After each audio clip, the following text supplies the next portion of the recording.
بسم الله الرحمن الرحيم الحمد لله والصلاة والسلام على نبينا محمد وأشهد أن لا إله إلا الله وحده لا شريك له وأشهد أن محمدا عبده ورسوله. This is, of course, as you can see from the title, going to be a series of lectures that is geared towards the new Muslim, the one who has just embraced Islam, inshallah, to help him or her understand their new religion, some of the basic concepts, some of the basic practices, some of the general understanding. Now obviously, inshallah, anyone who has become a Muslim has already studied Islam to some extent, or at least has some basic understanding of Islam. But the reality is that there is no course, for example, that Muslims are required to take or anything of that nature before they actually become a Muslim, although in some Muslim countries they actually do offer courses. But especially here in the United States and other places in the West, people enter into Islam and their background, their understanding of Islam is variable. Some people have studied Islam for a long time, they understand many things. Others have just recently been exposed to Islam, but they have seen enough of Islam to know that this is the way of life that they want and that they'll pursue, inshallah. And so therefore, as I said, people therefore enter into Islam with various understandings, different levels of understandings. And I think it is important, inshallah, and it will be beneficial for the Muslim, for the new Muslim, that as soon as they begin their path of Islam, that they have some basic concepts and some basic understandings, and they understand some basic practices. And in addition to that, there are actually some issues of concern which are particular for new Muslims, for those people who have converted to Islam from different backgrounds, from different cultures and so forth. And so therefore there are some rules and regulations and laws that they have to be aware of, that inshallah they will be able to implement in their lives. And so that is part of the goal of this series, to present this information, as I said, hopefully, inshallah, much of it maybe you've already studied and so forth. But also to, inshallah, put it all into one place, maybe you can review this more easily and so forth. And in reality, also, since I'm also a convert to Islam, converted many years ago, and I have seen many converts along the way.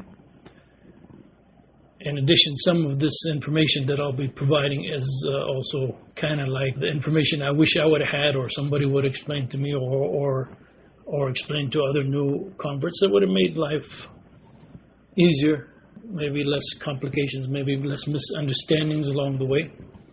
And so also this is inshallah meant to help you not just practice your Islam, but also understand Islam vis-a-vis your new brothers and sisters within Islam.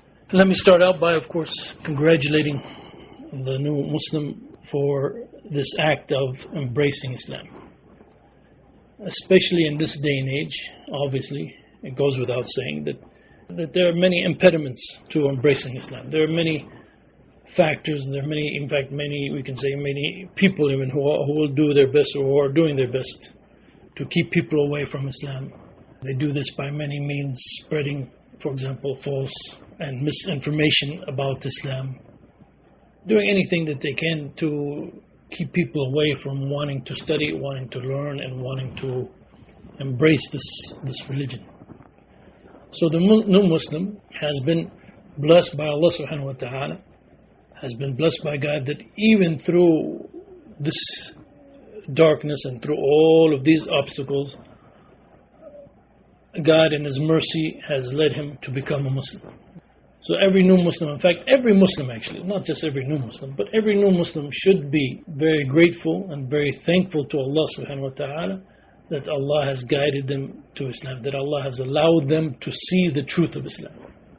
As I said, there are many things that are put in our ways in front of becoming a Muslim, in front of practicing Islam, in front of trying to improve our Islam. And so therefore every Muslim, not just again the new Muslim, but every Muslim should be very grateful and very thankful to Allah that Allah has made it easy for us to embrace Islam, to see Islam, to practice Islam, and inshallah to understand Islam properly.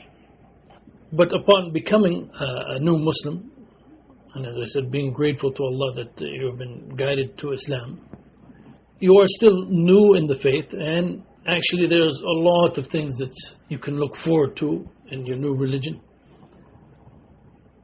And you are still kind of in the infant stages. You still have a lot of growing to do.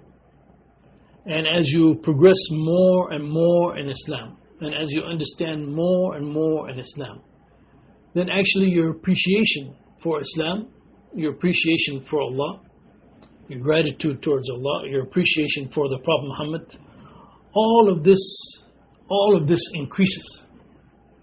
All of this grows.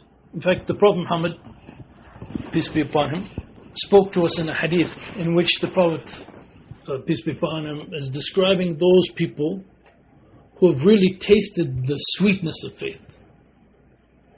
The Prophet ﷺ said, ثلاث من كن فيه وجد حلاوة الإيمان أن يكون الله ورسوله أحب إليه مما سواهما وأن يحب المرء لا يحبه إلا لله وأن يكره أن يعود في الكفر كما يكره أن يقذف في النار.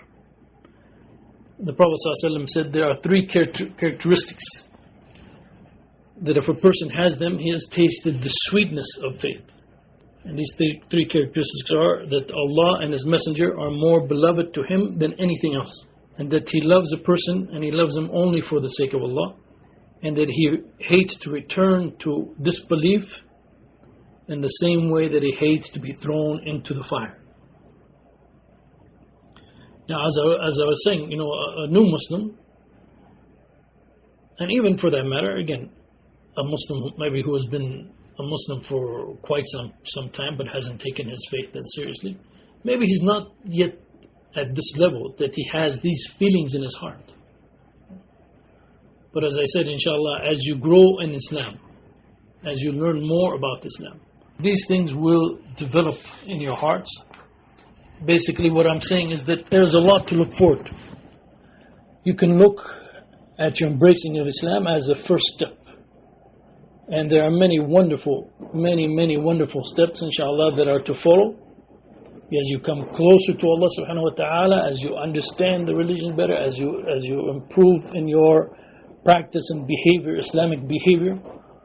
Now let me begin these lectures by giving you some kind of general advice, personal advice, I guess you could say, from me to every new Muslim out there, which again is based on my own experience and based on the experience of many Muslim converts that I have known over the years. And by the way, one thing in this set of lectures, inshallah, is that I plan on being very frank and very direct. Many times in people's exuberance to spread Islam and to attract other people to Islam, and even when talking to new Muslims and so forth, there is this kind of tendency to sugarcoat things or to ignore things and so forth, which many times, I've seen this myself, many times leads to problems later on down the road. They're told one thing when they first become Muslim or even before they become Muslim. And then when they find out later that thing that they told them is not exactly true or is not true at all, this can have a devastating effect on their attitude towards Islam, their attitude towards Muslims and so forth. And in fact, if we look at the example of the Prophet Muhammad ﷺ, we do not find the Prophet ﷺ behaving in this fashion. The Prophet ﷺ, when he explained Islam, when he conveyed the message to others, he conveyed it in a very frank and very clear manner. He did not try to hide anything. He did not try to cover anything. So, inshallah, as I said in these lectures, I'm going to put out everything as honestly, as frank, as direct as I can. So straightforwardness and honesty and clarity are part of the goals of these lectures. Maybe for some non-Muslims, some aspects of the religion may be difficult at first, but also we'll discuss what does that mean and how, inshallah, you can get over those humps on the road and so forth. And in fact, let me begin, as I said, with kind of some general advice, some things that you may be confronting from the first day that you become a Muslim. And the first thing I would like to mention, and I've already kind of alluded to it already, is that your growth and your development as a Muslim, in many ways or in some ways, you should look at it as a long-term thing, and maybe even as a long path. Do not expect, for example, that you are a perfect Muslim and you understand everything from the first day that you become Muslim. You are new to the faith. You may not even have read all of the Quran yet, or you certainly haven't read probably all of the available hadith and words of the Prophet Muhammad ﷺ. So you should expect that you have a lot of growing to do. And this should be part of your attitude. Hopefully, that now that you've embraced Islam, you already have a love for this religion, and you should have a desire to learn it more, a desire to grow in it. You might even find that even the reason that you became Muslim needs to be adjusted. Why are you a Muslim? Why are you accepting this religion and so forth?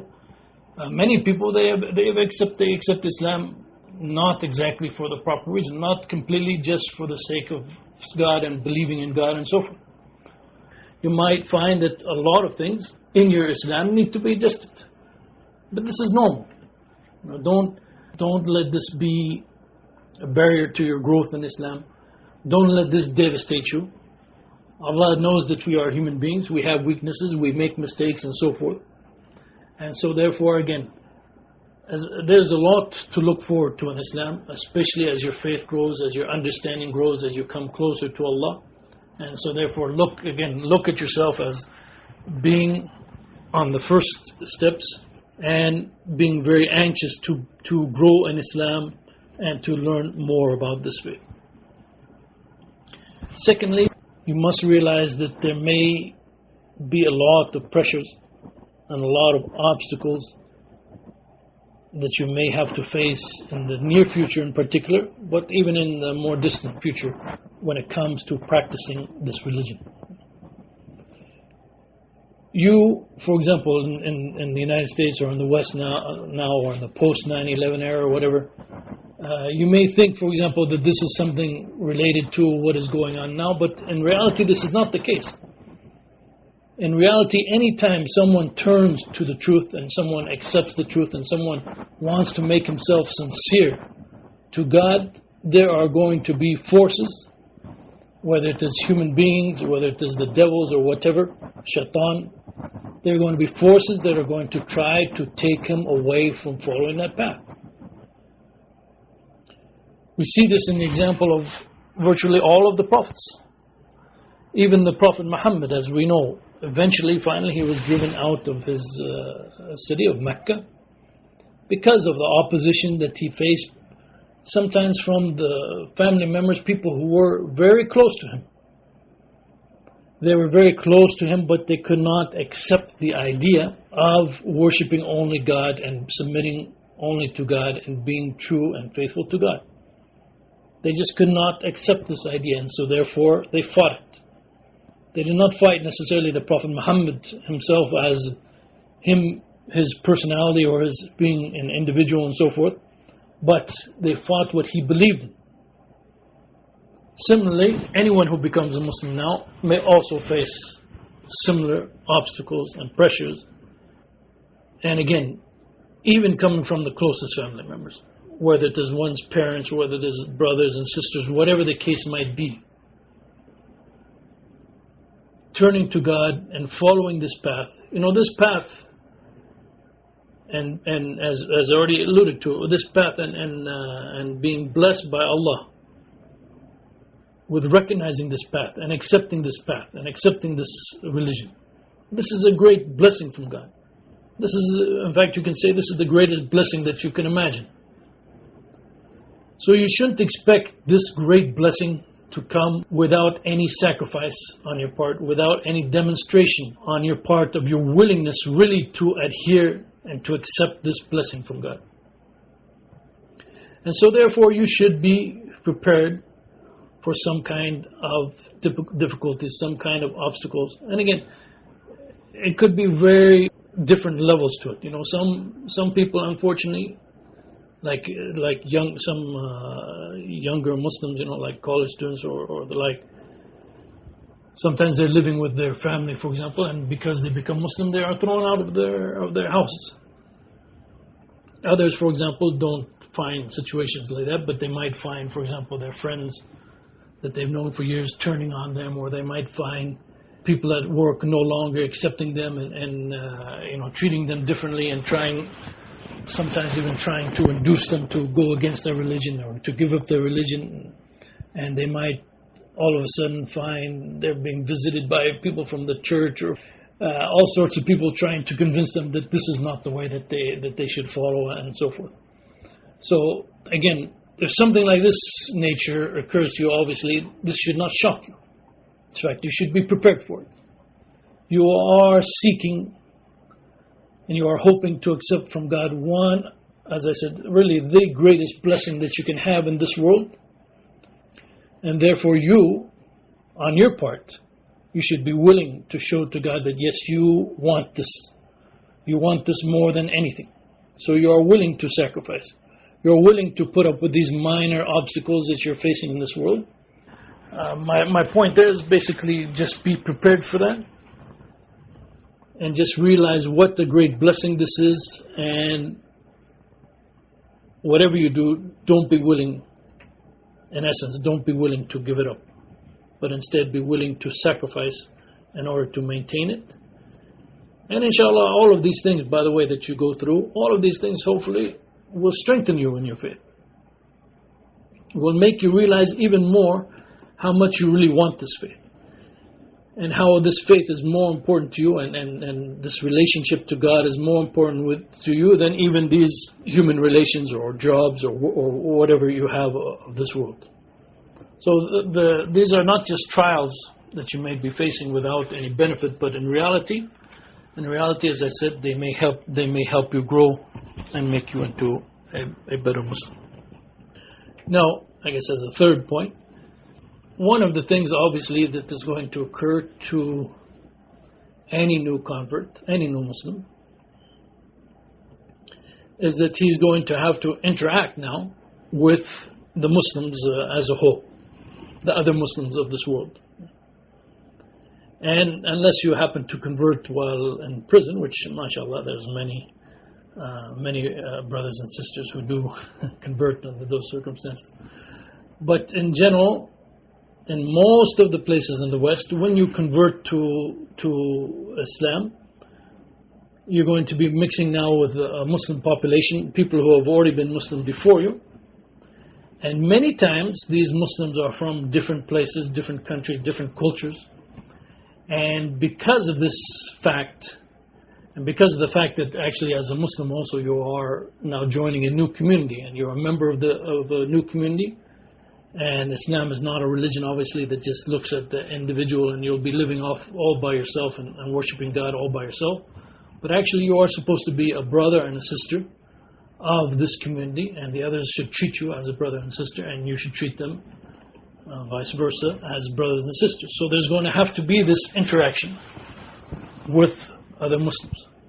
And for many new Muslims,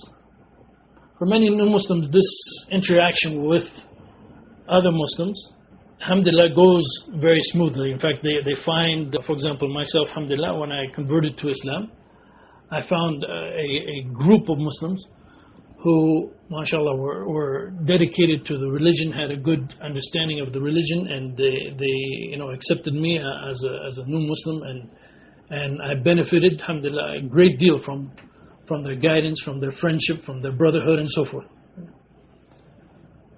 Other times, unfortunately, sometimes new Muslims, when they begin to interact with the Muslim community as it is, some issues and some problems start to develop. And so let me just touch upon a few points that hopefully, inshallah, you should keep in mind while encountering and starting to mix with the Muslim community that already exists. Some new Muslims, when they encounter Muslims, for example, in the mosque and so forth, they have a tendency to look at other Muslims as if every Muslim is a prime example of what Islam is supposed to be about. And so therefore, if they're hurt by any Muslim, or if they are wronged by any Muslim, or if they see some wrong in other Muslims, they see this as a reflection of what Islam is. And this is obviously a grave mistake. And for most people, I think if they would just reflect on their own background, they would see why this is a grave mistake. Because Muslims, unfortunately, are, you can say they are no different from any other religious community in the world nowadays in some aspects. And in one of those aspects is that not every Muslim is a good Muslim. Not every Muslim is a practicing Muslim. Not every Muslim is a knowledgeable Muslim. So as I said, if for many converts, if they were just to reflect back on their own history, let's say, like, as I said, let's say like a person living in the United States who comes from a Christian background. So when you go to church, if indeed you go to church, right, because many Christians don't go to church, but if you go to church, you'll find people in the church who are, even if they go to the church, they are not necessarily practicing Christians, and outside of the church, their behavior does not reflect Christian teachings and so forth. And if you were to ask them something about the religion of Christianity and some detailed teaching of the religion of Christianity, they would not be able to answer you. And so, unfortunately, similar is the case with the Muslims. You know, not every Muslim that you meet, not every Muslim that you see, is a proper embodiment of Islam. And so therefore, do not take what happens to you, if something happens to you from another Muslim, do not take this as necessarily a reflection of Islam. In fact, unfortunately, in the Muslim world, for example, in some areas there's still a high level of literacy. There's still a lack of understanding of Islam, even among many of the Muslim communities, many of the people who grew up in Islam. In fact, some of them may have grown up in a Muslim country, but it wasn't until they moved to the United States that they really started to learn about Islam and what is Islam and begin to practice Islam. So don't look at the practice of Muslims as necessarily embodying the teachings of Islam, especially if you get any kind of negative, if you have a negative experience with them, especially do not take that necessarily as a reflection of Islam. Muslims make mistakes, Muslims commit errors. There are good Muslims, there are bad Muslims. You should recognize that just from your past experience, as I said, but obviously this is the case within Islam as well. And not every Muslim is necessarily, again, knowledgeable about Islam. Unfortunately, Muslims are very emotional about Islam in the sense that they love Islam, and so therefore they have this desire, especially if there's a new Muslim, they have this desire to teach the new Muslim about Islam. And many times what they're teaching the new Muslim is incorrect. I have seen many examples of where someone is talking to a new Muslim and what he's saying is not just wrong, but very wrong, if I can say that. So you have to be careful about this as well. But usually, anytime you enter into a Muslim community, anytime you enter in a Muslim community, most Muslim communities have some individuals who are known for their knowledge, who are known for their proper understanding of Islam and so forth. These are the ones that you should try to seek out if you have some questions, if you have some difficulties, instead of just letting any individual come up to you and talk to you and try to explain something to you about Islam, or just finding anyone who you happen to see in the mosque, because, as I said, that can be very misleading.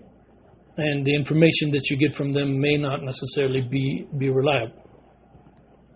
Perhaps maybe not a more serious, but perhaps a more common situation also has to do with culture. Obviously, if you are especially living again in a Muslim community in which most of the Muslims, for example, are from someplace overseas, some Muslim lands overseas. Obviously, when they come to the United States and when they practice Islam here, they come with their brand of culture. You can call it Muslim culture if you like, whatever. Doesn't really matter. And actually, the different Muslim peoples of the world, they have their own cultures. I mean, if you travel, for example, to Malaysia or Indonesia or India or Pakistan or the Middle East or North Africa or Sub-Saharan Africa, you're going to meet Muslims, and all of them are going to have slightly different culture. But when it comes to the interpersonal relationships between Muslims here, and especially the new converts, sometimes, unfortunately, this aspect of culture does interfere with let me call it the smooth transition of a new Muslim to Islam. Because obviously the American now is coming from a very different culture. And he is still a new Muslim. He's still trying to internalize many of the teachings of Islam. But his behavior, his actions may not be consistent with many of the Muslim cultures in this world. But what you'll find with respect to these cultures and with respect to these practices, you'll find some aspects that you need to be aware of. Number one, sometimes the cultural practice actually contradicts the teachings of Islam. For example, in some of the Muslim cultures of today, if a woman, for example, marries into a family,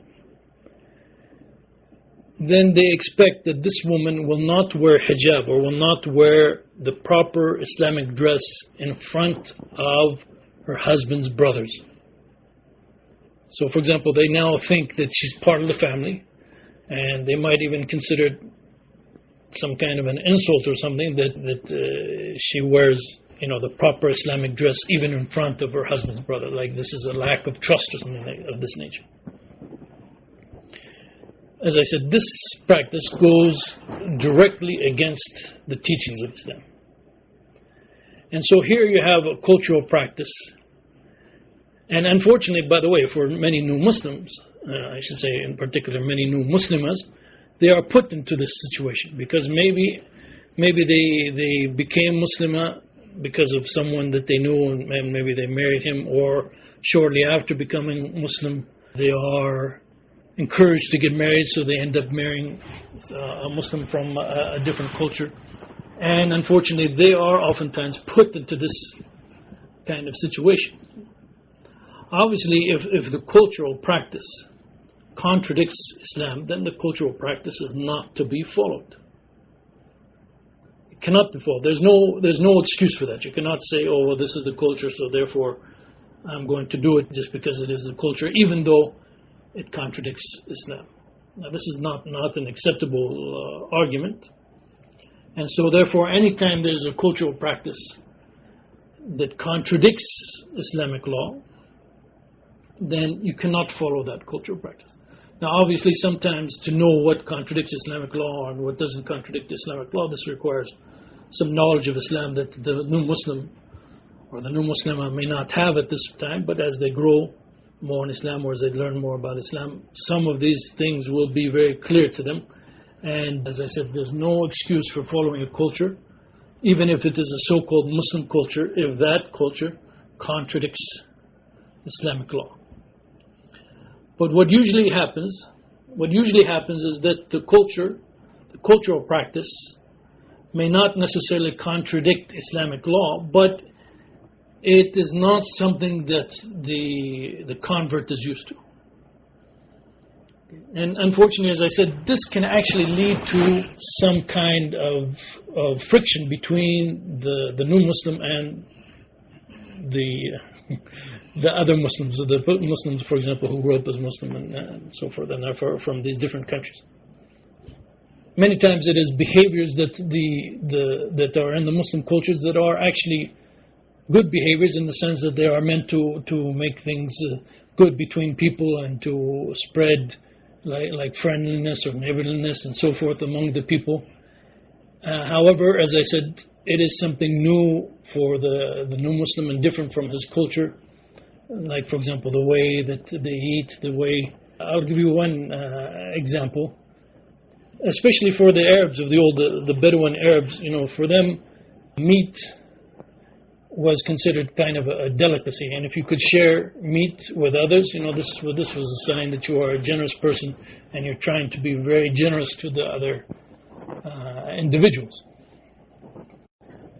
Some new converts, they're not even used to eating meat, but we won't worry about that for right now. So as a sign of their generosity, they try to give you meat and so forth when you're eating with them. And even it's happened to me on many occasions, since I'm not that big of a meat eater many times, so I don't usually choose that much meat and put it on my plate. That if they see that you don't have much meat on their plate, they'll cut off a piece of meat from their plate and they'll just throw it onto your plate.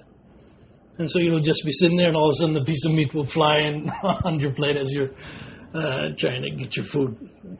Now, what they're doing from their perspective is they are being very generous and very gracious, and they are actually showing you how much they like you and how much they want you to get they want to give you what they have, which is the best in their eyes.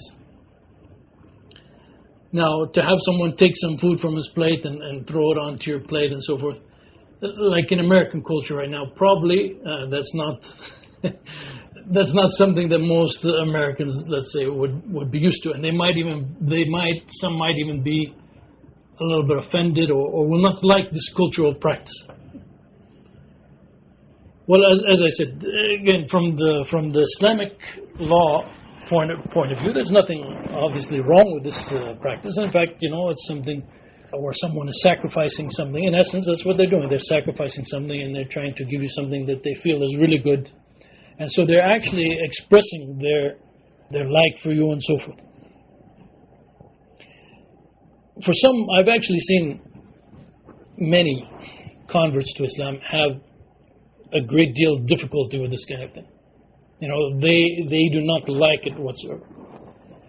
And I'm just going to, as this is just an advice from, again, from someone who's been Muslim for many years, I think the best way to approach these kind of things, even if you feel uncomfortable with it, or even if you a little surprised by it at times, or something of that nature, the important thing is to try to look at the spirit, why they did this kind of action. Why do they do these kind of action? They are doing these kind of actions because in their culture this is considered very generous, very nice. They are actually demonstrating to you how much they care about you and how much they like you, that they want for you the best and so forth. And you now have embraced Islam, you are a Muslim now, and you are joining this large brotherhood, and this and sisterhood as well. This large brotherhood has people from all over the world. And so you shouldn't expect that they're all going to change their culture just because of this one individual or these 10 individuals from the West who have become Muslim and so forth. Obviously, they're going to continue with their practices. And I think it will be better for you if you are very accommodating to them. And as I said, take everything in the spirit and the purpose for which it is done. Because if you see, there's two ways you can look at this kind of act of the food flying onto your plate. You can look at it as, from your perspective, very something uncouth, you can maybe even think of it as something disrespectful. Or you could look at it from their vantage point, that they are trying to do something very nice for you. Obviously, depending on how you look at it, it's going to affect how you react to it, and how you react to it, and how you behave under such circumstances. Unfortunately, whether you like it or not, is going to affect your interaction with other Muslims in your community. And so therefore, the only thing, as I said, the thing that I recommend is that you try to become accommodating, try to take everything in the spirit in which it is done, And if you actually don't like it, you may tell them later at some point when you're maybe a little bit closer to them and you know each other better that, actually I really don't like this practice and I prefer if you don't do it. And even then they'll be understanding. Okay? At least this has been my experience, that they will be understanding and they will take your feelings into consideration.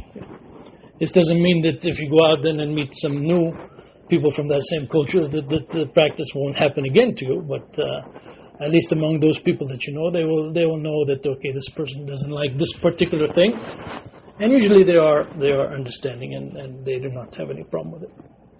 Some cultural practices actually are well within the spirit of Islam and are consistent with Islam, and those you should, if you have the ability to, you should try also to develop them and make them part of your character as well. So this issue of culture and interaction with the Muslims from different Muslim cultures, as I said, actually, unfortunately, I've really seen it affect new Muslims. I mean, affect them to the extent that sometimes even they don't want to come to the mosque, and once they stop coming to the mosque, of course, this is blocking off their access to learn more about Islam and so forth. And this can become something very dangerous for the spiritual health of that Muslim. So try to take all of these things with the proper attitude, inshallah, and the proper spirit, and hopefully all of these things will actually bring you closer to Islam and bring you closer to the other Muslims. When you see, for example, that they're actually doing things that in their eyes are showing you their love and their concern for you, you begin to appreciate them more. That brings you closer to them, and inshallah, all of us together, we can grow within our Islam.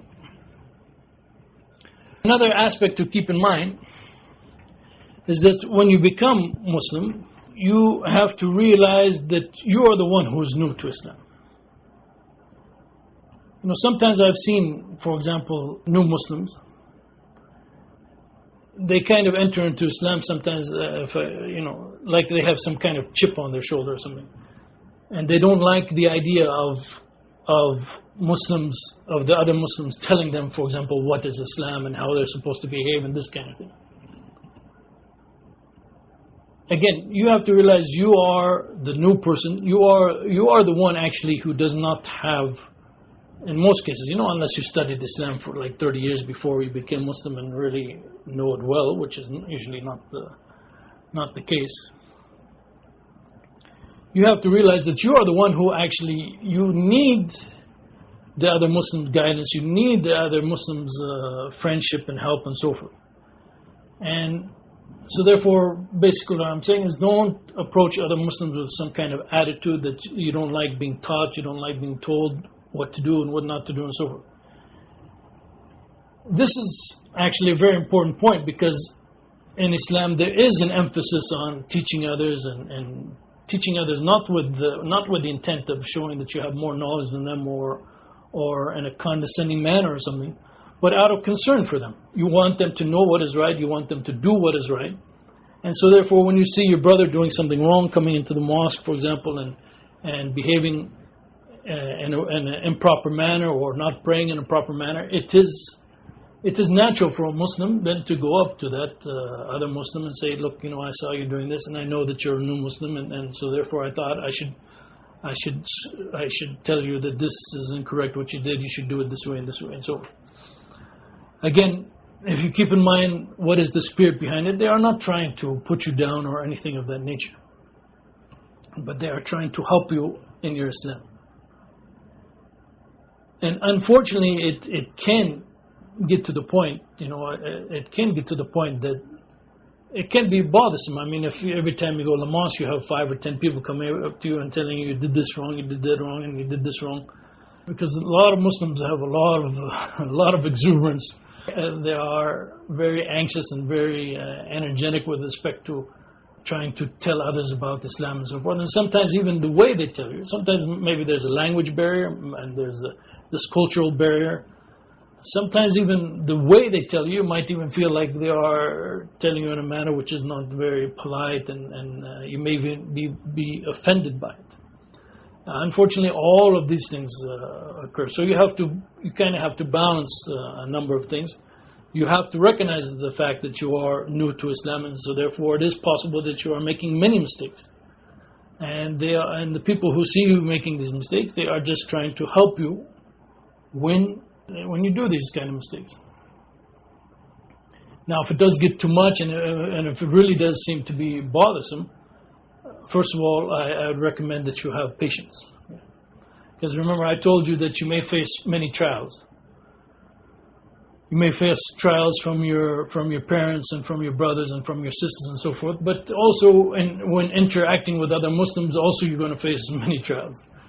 And them coming to you and maybe telling you things in a manner that you don't like and so forth, or telling you too much and overburdening you and overloading you and this kind of thing, I can just recommend that you have patience.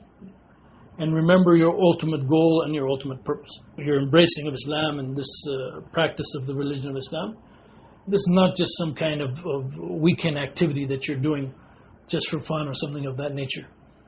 But your ultimate purpose is to please God, have Allah pleased with you, and to get closer to God.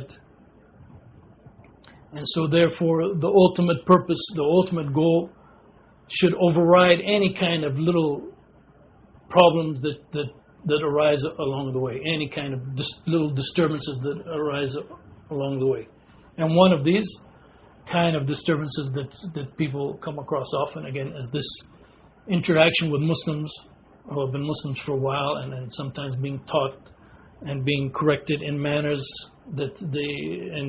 or on a repetitive basis that begins to bother the Muslim. So it may not, for some individuals, it may not be an easy thing to deal with, but again, I have to stress that patience on these issues is very important. Keeping in mind the long-run goal, the ultimate purpose, why you're doing all this.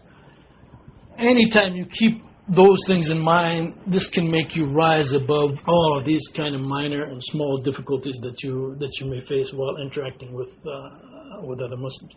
And again, as I said before about the culture, if you keep in mind the spirit and the purpose behind it, they are not trying to belittle you, they're not trying to harm you, they're not trying to embarrass you in any way, but they are actually, in general, they are trying to help you.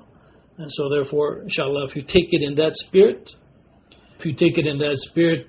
I think inshallah things will work out fine and you will benefit from their advice and so forth. Another issue that you must also be aware of, especially in the United States, I'm not too sure about England and other places, but many of the mosques in the United States, they are run by volunteers. They are usually understaffed. They are almost always underfinanced, even when they are not run by volunteers. They are underfinanced. So don't expect perfection from the people, unfortunately, who are working in the mosque. You don't, especially as I said, in the United States and probably in other Western countries. The Islamic setup is not, we do not have that large of a population, we do not have that large of funds and so forth to be as organized and to be as proficient as some, for example, as some of the Christian churches that we see here. If you travel to some of the Muslim lands, you'll find, for example, that the mosques are run and financed by state ministries, by governmental ministries. So they are financed, they are clean, they are well built, they are maintained with funds. People are there to clean them, people are there to be the imam, people are there to call the prayer and so forth. And so, like some of the Christian churches here, some of them run very smoothly. If there are new people who come in, if there's people who come for information and so forth, they have literature, they have people who are dedicated to that job, full-time employees and so forth. And so therefore the situation is quite different in some parts of the world than it is here in the United States. So here in the United States, when you go to the mosque, for example, you may go to the mosque many times and not find someone, or you might even call the mosque on many occasions and not be called back at all, or not be called back for a long time and so forth. You may ask for something from the mosque and so forth, and find that there is some mismanagement, not mismanagement, but disorganization and so forth. And all of this has to do, unfortunately, with our situation here in the West. For whatever reason, we do not have the funds, or we do not have the dedicated people, and we do not have the qualified people. Really, in the West, we do not have enough qualified people that, for example, every mosque will have a qualified imam, a qualified person to give the Friday khutbah and speeches and lectures and classes and so forth. It simply is not the case. And so therefore, this is another thing that you are going to have to be patient with. Some mosques, mashallah, have developed excellent outreach programs, and they even have classes for new Muslims. But in general, in many cases, as I said, even as a new Muslim, you may feel like you're lost, or you may even feel sometimes like you are abandoned maybe by the community, that you're not getting the kind of guidance, the kind of time, the kind of instruction that you feel that you need and that you're looking for. So again, as I said, you're going to face many trials. Some are more obvious than others. This might be something that you didn't think of as a trial, but actually this might be even more difficult for you than some of the other things that I mentioned. Because you may be in a situation where the local mosque, again, is being run by volunteers. It doesn't really have the funds, doesn't have the resources, doesn't even have the literature maybe that they can offer you. And in fact, within that community itself, they might even have difficulty themselves finding someone to give the Friday speech for the Friday prayer. So you can imagine that they are lacking to such an extent that they find it difficult even for one of the basic tenets, one of the basic practices of Islam to fulfill that one properly. So this is going to be another issue for you. Hopefully in every mosque you will find brothers who are sincere. You'll find at least people who will be good friends for you. They may not be able to offer you that much guidance, but inshallah, hopefully they will be good friends. And maybe they will be able to point you to people of knowledge, either in close by communities, or maybe something even over the internet or something of that nature, something that will help you grow in Islam. But again, this will be another aspect where, again, patience will be required on your part, keeping in mind what you're doing this for, what is the ultimate goal. Again, always keeping that in mind. This will make you, inshallah, overcome many of these difficulties that you'll face, even after becoming a Muslim for a while. And finally, as the final introductory point is what I mean. There's also not very much information, or there's not very much literature and resources available for the new Muslim in particular. Okay, there are a lot of issues of concern for the new Muslim. There are a lot of even laws, or what they call fiqh regulations, that are specific for a new Muslim. And so therefore, since there's not much information available out there, and many Muslims, for example, even maybe many Muslim scholars have not experienced this situation, and therefore they have not read on these issues, and therefore they may not be that familiar with what a new Muslim should do. And this is another problem that the new Muslim has to face. Even if he can find people who are willing to help, they may not know where to find the answers to some of his questions and so forth. So many of these introductory points and many of these introductory issues, I can just give you some advice, about how to handle them.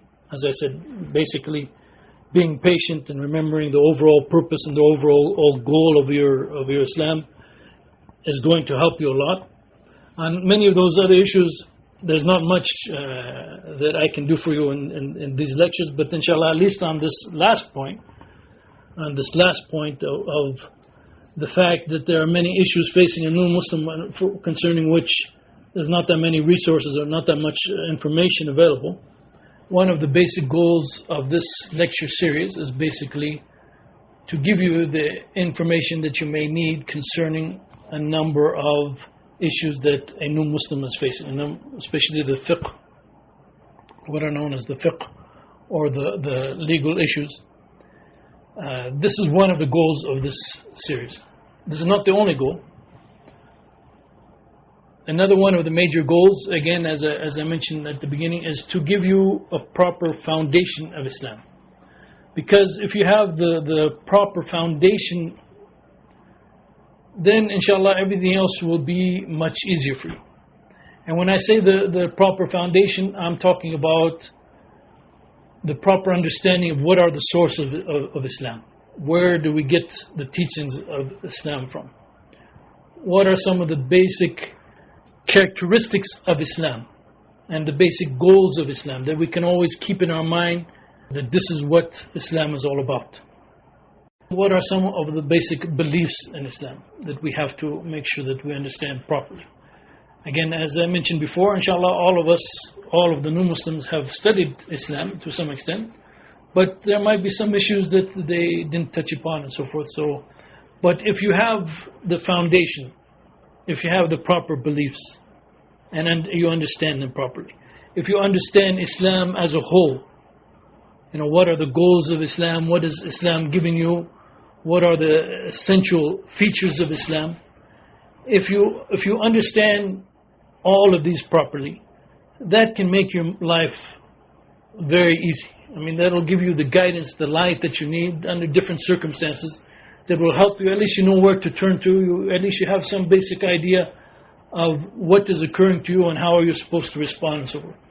And then beyond that, we will get into, inshallah, specific issues related to a new Muslim.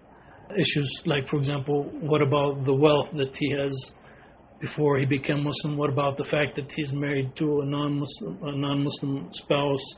What should be the interaction with him and his non-Muslim relatives and so forth? All of these, inshallah, we hope to cover in this lecture series, inshallah. And so, inshallah, we'll start with a discussion of the two basic sources of Islam, because, as I said, if you understand these properly and you have the right attitude towards these, the basic sources of Islam, that will, inshallah, help you a great deal in the long run. The Prophet ﷺ said, تَرَكْتُ فِيكُمْ أَمْرَيْنِ لَن تَذِلُّوا مَا تَمَسَّكْتُمْ بِهِمَا كِتَابَ اللَّهِ وَسُنَّةَ النَّبِيِّ. The Prophet ﷺ told us, I have left among you two matters that if you adhere to them, you will never be misguided. The Book of Allah and the Sunnah of His Prophet. Okay, so the Prophet ﷺ is saying he's left behind, he's leaving with us two things. Obviously the Prophet ﷺ is no longer living among us. We cannot turn to him directly for guidance and ask him directly questions. But he said that he is leaving among us two things. And if we adhere to these two things, if we cling and stick to these two things, we'll never be led astray. We'll never be misguided. And these are the Book of Allah and the Sunnah of His Prophet, His Sunnah. So obviously with these words from the Prophet ﷺ, these words in themselves should be sufficient for us to understand the place of these two sources and how important these two sources should be in our lives. Now the Quran and the Sunnah of the Prophet ﷺ, as I said, these are the two foundations. And any discussion of Islam must be based on these two foundations. The Quran is the revelation that the Prophet Muhammad ﷺ received directly via the angel Gabriel from Allah subhanahu wa ta'ala. And it lays the foundation for the entirety of the Islamic teachings. And therefore any kind of discussion about Islam obviously must be based on what the Quran is saying. It's amazing to me, sometimes you can pick up a book about Islam, supposedly explaining Islam, especially nowadays. One of the things that we have to be very aware of, unfortunately, especially here in the United States or in the West, is that a lot of alternative ways of Islam are supposedly being presented as options for the Muslims and as relevant and true manifestations of Islam, or equally relevant and true manifestations of Islam. And actually it doesn't take a genius to figure out that there might be something wrong if, for example, you pick up a book that is supposedly explaining Islam and then you go through the entire book and there's rarely even a reference to the Quran, there's rarely even a verse being quoted from the Quran, while in fact this is supposed to be a book explaining Islam. It doesn't make any sense. I mean, Islam, the Quran is the very foundation of Islam, and so therefore you should be suspicious of any literature that is supposedly explaining Islam that is not based in any way, for example, on the Quran. And there's one book in particular called Progressive Muslims, collection of articles. You'll be hard pressed to find, in some of those articles, you'll be hard pressed to find any quote even from the Quran about what Islam is supposed to be, what Islam is. So as I said, the Quran really is the foundation. However, at the same time, Allah subhanahu wa ta'ala did not reveal this Quran, as they say, on a mountainside. Right? It's not just some words that we find in the book someplace or we find along a mountainside. But Allah specifically chose to send this revelation in a very specific manner. Allah subhanahu wa ta'ala chose to reveal the Quran to the Prophet Muhammad sallallahu alaihi wasallam. And within the Quran, Allah subhanahu wa ta'ala tells us not only to look to the Quran, but Allah subhanahu wa ta'ala also tells us to look at the example of the Prophet sallallahu alaihi wasallam and orders us to obey the Prophet sallallahu alaihi wasallam. And his life and his example and his behavior, what he did and so forth, this is known as the Sunnah of the Prophet Muhammad sallallahu alaihi wasallam. This is inclusive of his words, his speech, what he said, what he ordered and so forth, what he recommended, what he prohibited. All of his speech is considered part of his Sunnah. But it also is inclusive of his behavior, his actions, what he did. Many times his actions and his behavior as a whole are just as important as maybe individual words that he has given us. How did he behave with respect to his companions, with respect to his wives, and so forth. These are essential aspects, as we'll talk about, of Islam. And this Sunnah, as we'll talk about shortly, it has also captured another term that you should know, is the word hadith. The hadith is the literature that captures the reports about the Sunnah of the Prophet Muhammad sallallahu alaihi wasallam. And inshallah we'll get into both of those aspects shortly. But I want to first begin by discussing the Quran. So the Quran, as we said, it is a revelation from Allah subhanahu wa ta'ala. It is actually the speech of Allah subhanahu wa ta'ala that He sent to the Prophet Muhammad sallallahu alaihi wasallam via the angel Gabriel. So the actual words of the Quran were given to the Prophet Muhammad sallallahu alaihi wasallam from Allah. So this is not the speech of the Prophet Muhammad sallallahu alaihi wasallam. This is not the speech of the angel Gabriel, but this is actually the speech of Allah subhanahu wa ta'ala. And Allah subhanahu wa ta'ala revealed this Quran to the Prophet Muhammad sallallahu alaihi wasallam over a period of 23 years. So the Prophet sallallahu alaihi wasallam received his first revelation when he was 40 years old, and the revelation continued to come to the Prophet ﷺ. And this is part, by the way, of the practicality of the Quran itself, that it actually came to the Prophet Muhammad ﷺ not as just some kind of abstract theory or something of that nature, but to practically guide the Prophet ﷺ and his community, the Muslim nation at that time, under different circumstances. Together now, when we look, we know that the Quran has 114 surahs, and when we look at it nowadays, sometimes we don't even realize that even within one surah, sometimes one portion of that surah was maybe revealed years after another portion. But when we read it, it all looks like maybe even it has come at one time, or we feel that it's just one book and so forth, obviously, but in reality, it came over a period of 23 years.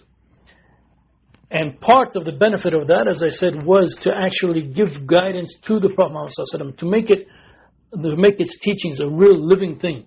So it guided the community of the Prophet Muhammad from the time that the Prophet Muhammad was persecuted in Mecca, and finally when the Muslims had to flee Mecca to establish their new community in Medina, and when the onslaught came from the disbelievers in Medina, and the community continued to grow until Islam and the Muslim community became successful.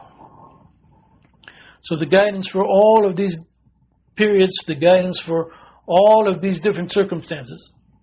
In Allah's mercy, He has given us this Quran that provides the guidance for all of these different times and all of these different periods of the Muslim community, for the Muslim community, and also for the Muslim individual himself. And so therefore, this Quran, we can say, this Quran transformed a people completely. The Arab people, the people of the Prophet Muhammad, by the time of the death of the Prophet Muhammad, these people were a completely transformed people. They went from a people who were heedless of God and the religion and practicing proper faith to a very devout, pious community, adhering to God's laws and worshiping God and being sincere to God and being ethical in their behavior and so forth.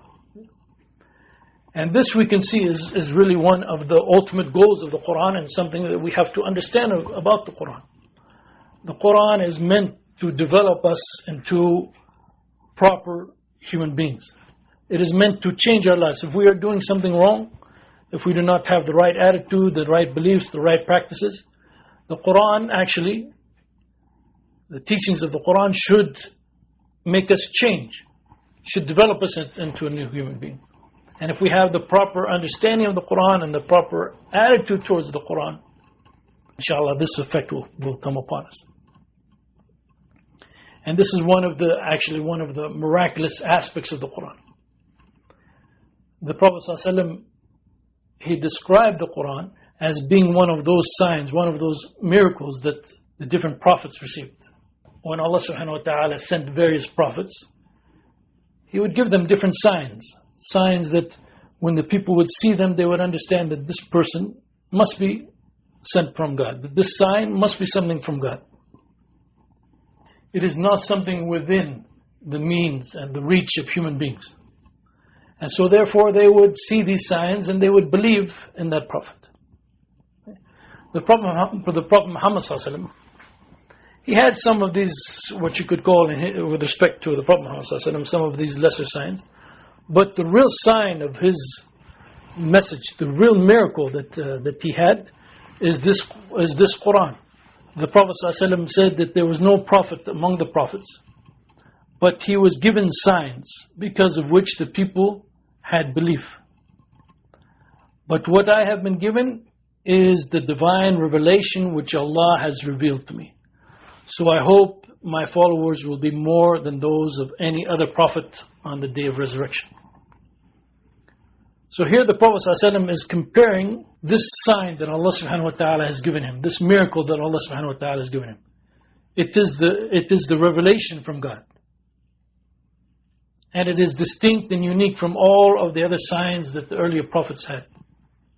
And so therefore, because of the greatness of this sign, he's saying that I hope therefore that I'll have more followers than any of the other prophets.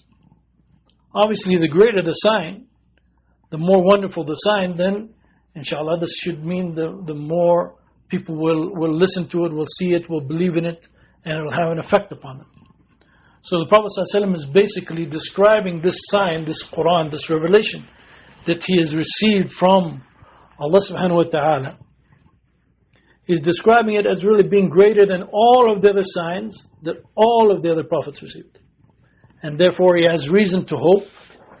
He has reason to hope that he will be having the greatest number of followers of all the prophets on the day of judgment. And so this Quran, it is a mercy from Allah subhanahu wa ta'ala that He has revealed this Quran. He has given the Prophet Muhammad sallallahu alaihi wasallam this great sign and this great miracle. And if you study the Quran, If you study the Quran in great detail, you'll find that it is miraculous in many, many ways. During the time of the Arabs, for example, one of the aspects that they were very fond of and very proud of was their language and their eloquence. And they used to compete with one another in producing the most eloquent Arabic poetry and Arabic prose and whatever. And they used to have fairs like what we have nowadays, county fairs and state fairs and this kind of thing, where they used to go and they would compete. You know, everyone would read what they had, and there would be competition. And those people who were known for their eloquence, they would become very famous among the Arabs. So they had this source of pride among them.